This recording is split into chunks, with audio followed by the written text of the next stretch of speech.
আসসালামু আলাইকুম everyone, welcome to my channel টুকটাক রান্না। সবাইকে স্বাগত জানাচ্ছি আমার আজকের এই পর্বে। আশা করছি আমার আজকের এই ভিডিওটা আপনাদের ভালো লাগবে। ভালো লাগলে লাইক, কমেন্ট, শেয়ার করবেন ও সাবস্ক্রাইব করে নিয়মিত চ্যানেলের পাশে থাকবেন। তো আমি আজকে নিয়ে চলে আসলাম চাইনিজ স্টাইলে ভেজিটেবল রেসিপি। খুব সহজে এবং ঘরেই অল্প উপকরণে তৈরি করে দেখাবো আজকের এই রেসিপি। চলে যাই মূল রান্নাতে। এখানে আমি 1 কাপ বোনলেস চিকেন নিয়েছি। অ্যাড করছি 1 টিস্পুন লেমন জুস, 1 টিস্পুন লবণ, 1 টিস্পুন জিরা পাউডার, হাফ টিস্পুন গরম মশলা পাউডার, হাফ টিস্পুন ধনে পাউডার, ভিনেগার 1 টিস্পুন, তারপরে অ্যাড করে দিলাম চিলি সস 1 টিস্পুন। এখন আর অ্যাড করে দিয়েছি চিলি ফ্লেক্স। এখন সবগুলোকে খুব ভালো করে মেখে নেব।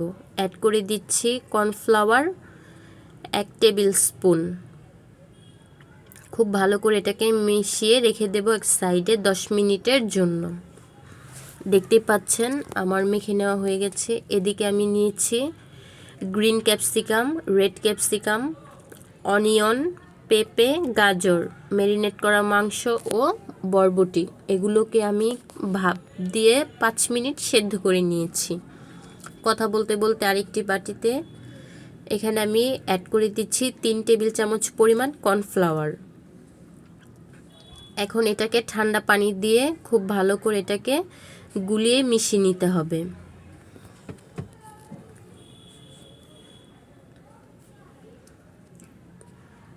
তো এটাকে খুব ভালো করে গুলিয়ে মিশিয়ে নিচ্ছি। এখানে অবশ্যই ঠান্ডা পানি ইউজ করতে হবে। আমার মেশানো হয়ে গেছে। অন্য একটি পাত্রে আমি কিছুটা চিকেন দিয়ে দিলাম। অ্যাড করে দিচ্ছি লবণ ও 1 টেবিল স্পুন আদা ও রসুন বাটা। এখন আমি এটাকে দিয়ে এগুলোকে দিয়ে আমি চিকেন স্টক তৈরি করে নেব। চাইনিজ স্টাইলে ভেজিটেবল রান্না করার জন্য অবশ্যই চিকেন স্টকটা ইউজ করতে হয়। এটা ছাড়া ভেজিটেবল রেসিপির টেস্ট একদম রেস্টুরেন্ট স্টাইলে আসে না। তো আপনারা অবশ্যই চেষ্টা করবেন চিকেন স্টকটা ইউজ করার জন্য। আমার চিকেন স্টকটা অলমোস্ট হয়ে এসেছে। তো আমি মাংসগুলো তুলে নিচ্ছি। দেখতেই পাচ্ছেন পানিতে আমি কিন্তু তেল ব্যবহার করিনি। দেখতেই পাচ্ছেন পানিতে তেল ভাসছে আর পানির কালারটাও চেঞ্জ হয়ে গেছে। আমার চিকেন স্টকটা তৈরি হয়ে গেছে। আমি এটা দিয়েই ভেজিটেবল রেসিপিটা তৈরি করব। তো চলে যাচ্ছি রান্নাতে। এখানে আমি কিছুটা বাটার ও কিছুটা ঘি অ্যাড করে নিলাম। আপনারা চাইলে সম্পূর্ণ বাটার দিয়ে রেসিপিটা করতে পারেন। যেহেতু আমার বাটারটা কম ছিল তাই আমি এখানে ঘিটা ইউজ করেছি। আপনারা চাইলে যে কোনো একটা দিয়ে রান্না করতে পারেন। চাইলে ঘিটা স্কিপ করতে পারেন বা বাটারটা দিয়ে রান্না করতে পারেন। তো কথা বলতে বলতে আমি এখানে ম্যারিনেট করা চিকেনটাও দিয়ে ভেজে নিচ্ছি। 5 মিনিটের মতন ভেজে নেওয়ার পরে আমি যে সবজিগুলো নিয়েছিলাম আমি সেই সবজিগুলো এখানে সব অ্যাড করে দিচ্ছি।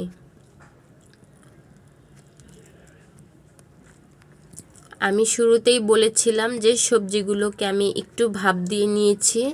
এটাকে খুব বেশি সেদ্ধ করিনি বা একদম কাঁচাও নেই। একটা সবজি হাতে নিলে যখন চাপ দিয়ে দেখবেন এটা ভেঙে যাচ্ছে না কিন্তু বাঁকা হয়ে এসেছে, এ পর্যায়ে আপনি এই সবজিটাকে গরম পানি থেকে নামিয়ে নেবেন। কারণ খুব বেশি সেদ্ধ করলে এটার কালারটা নষ্ট হয়ে যাবে। জাস্ট কালার ঠিক রাখার জন্য আমি এটাকে একটু ভাপ দিয়ে নিয়েছি। তো আমি সবগুলো সবজি দিয়ে 10 মিনিটের মতন নেড়েচেড়ে ভেজে নেব। হ্যাঁ, এখানে দিচ্ছি ছোট্ট একটা টিপস। আপনারা যখন এই সবজিগুলো নেড়েচেড়ে ভেজে নেবেন তখন আঁচটা কিন্তু অবশ্যই ফুল আঁচে থাকবে। তো কথা বলতে বলতে আমি এখানে অ্যাড করে দিয়েছি কিছুটা সাদা গোলমরিচ ও কিছুটা লবণ। আপনারা আপনাদের টেস্ট অনুযায়ী কম বেশি করে বাড়িয়ে বা কমিয়ে নিতে পারেন। অ্যাড করে দিলাম 1 টেবিল স্পুন সয়া সস। আর এখানে অ্যাড করে দিলাম 4-5টা পাপড়ির মতন চিলি ফ্লেক্স। এতে করে এটার ফ্লেভারটা ভালো আসে। তো আমি আবারও সবগুলো উপকরণ একসাথে খুব ভালো করে নেড়েচেড়ে ভেজে নেব। দেখতেই পাচ্ছেন আমি যেহেতু এটাকে একটু ভাপ দিয়ে সেদ্ধ করে নিয়েছি, তারপরও আমি এটাকে 10 মিনিটের মতন ভেজে নেব। খুব বেশি ভাজার প্রয়োজন নেই, কারণ ক্যাপসিকাম সেদ্ধ হতে খুব বেশি সময় লাগে না। তো কথা বলতে বলতে আমি এখানে অ্যাড করে দিয়েছি আবারও কিছুটা গোলমরিচ। এখন আবারও খুব ভালো করে নেড়েচেড়ে মিশিয়ে নেব।